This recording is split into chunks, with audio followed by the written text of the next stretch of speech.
Hey guys, you've heard of Sweden, right? You know, this Scandinavian country that imposes high income taxes on its individuals. I mean, our lowest tax bracket is around 30%. Then we have one at 50%. And we also, believe it or not, have a tax bracket at 70% if you earn above a certain amount of income. Right. But I want to tell you something super interesting about this country, because despite of its high taxation on their citizens, living in Sweden has its advantages if you want to invest in the stock market. I know this video isn't about stocks, it's about crypto, but hear me out. I'm gonna let you in on a little secret, which you probably didn't know about. Alright, so here in Sweden, there's a unique way of investing in crypto assets and only paying a 0.8% tax on whatever gains you make. It's called an Investeringssparkonto, and we short it with ISK. So I'll be referring to it as an ISK account. So an ISK is a tax-advantaged investments savings account, which is uniquely offered to Swedish citizens. And through this investments account, you're able to invest in Bitcoin, Ethereum, Solana, Avalanche, you name it.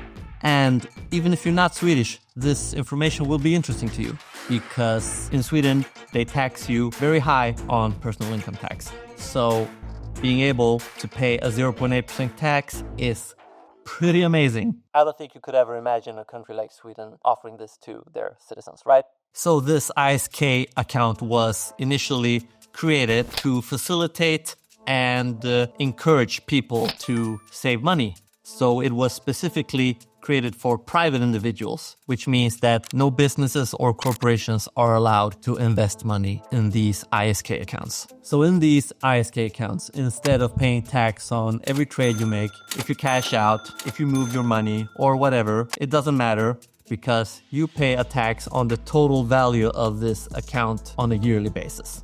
And again, this happens whether you win or lose money. Save or cash out, doesn't matter. So by now you might be wondering, but how does this work with crypto?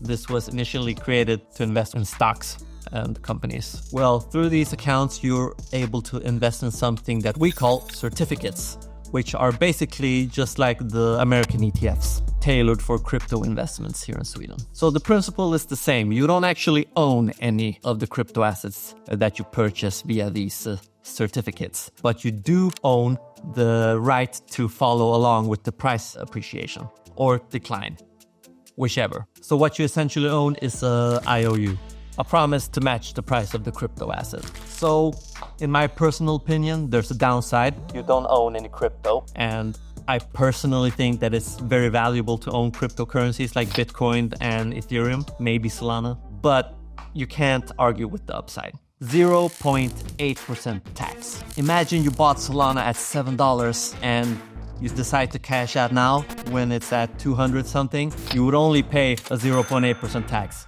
if you bought it through these investments account. Because if you own crypto for real, if you actually own Bitcoin or Solana and you decide to cash out, you need to pay a 30% personal income tax as soon as you sell the asset. But with these accounts, the investment savings account, 0.8% tax, done deal.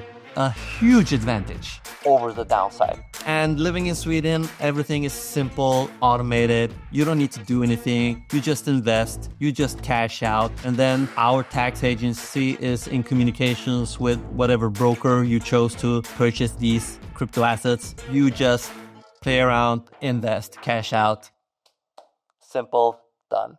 Amazing, right? So think about it like this. With these certificates, you're able to participate in the price appreciation of both Bitcoin and Ethereum, proven to be the best performing assets this decade, and just paying a fraction of the taxes compared to what you would pay if you actually owned the asset. So here are a few things to keep in mind. ISK accounts are only available to Swedish citizens. The tax applies to the total value of your account. So it doesn't matter if the price goes up or down. At the end of the year, you pay a 0.8% tax on the total value of the account. And once again, these are certificates. They are not crypto. So it's just like the American ETFs. You basically just own a IOU paper. So with these ISK accounts, Swedish citizens are able to participate in the price appreciation of the best performing assets in the world. I mean, sure, you don't own any crypto, which in my opinion, you definitely should. But having that said, paying 0.8% tax on your gains, however big they are, is pretty tempting, don't you agree?